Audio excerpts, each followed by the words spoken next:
एक दफा उंगली के इशारे से अबू लहब ने कहा था नबी पाक को आपका हाथ टूट जाए, अल्लाह ने फरमाया तब्बत यदा अबी लहबिन व तब, तू कहता है मेरे नबी का हाथ टूट जाए तेरे दोनों टूट जाएंगे।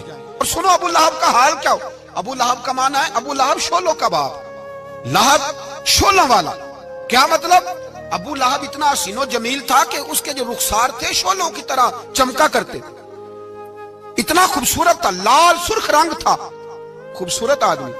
अरब में जब गुर्बत थी तो इसके घर में उस वक्त भी 2 ईंटें सोने की थी। इतना मालदार आदमी और सरदार था सारे मक्के का, लेकिन नबी पाक की बेअदबी की। तुम्हें पता ही नहीं कि रब दुनिया में सबसे ज्यादा नाराज ही उससे है जो उसके रसूल का बेअदब है, सबसे ज्यादा नाराज ही उसी से। अबू लहब ना गया बदर के मौके पर, डर गया, कहने लगा मैंने नहीं जाना, मक्के में रह गया, ना गया जिहाद के लिए, मुसलमानों के खिलाफ ना निकला।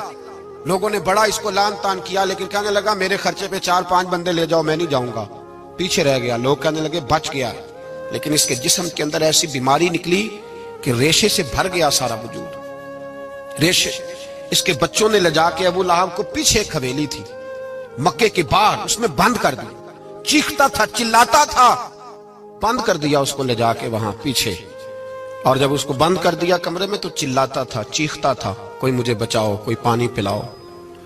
दरवाजा तोड़ के बाहर निकला तो चौक में मर गया अबू लहब। इतनी बदबू आती थी कि कोई करीब नहीं जाता था।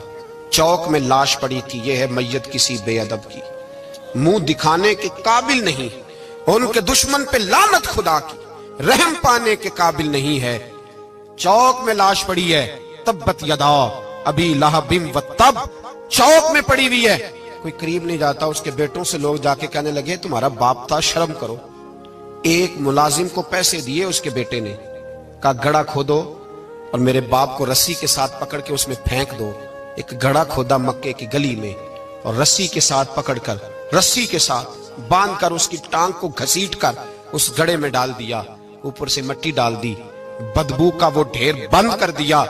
अबू लहब मक्के का सरदार था, पर जाने कहां मरदूद दफन है।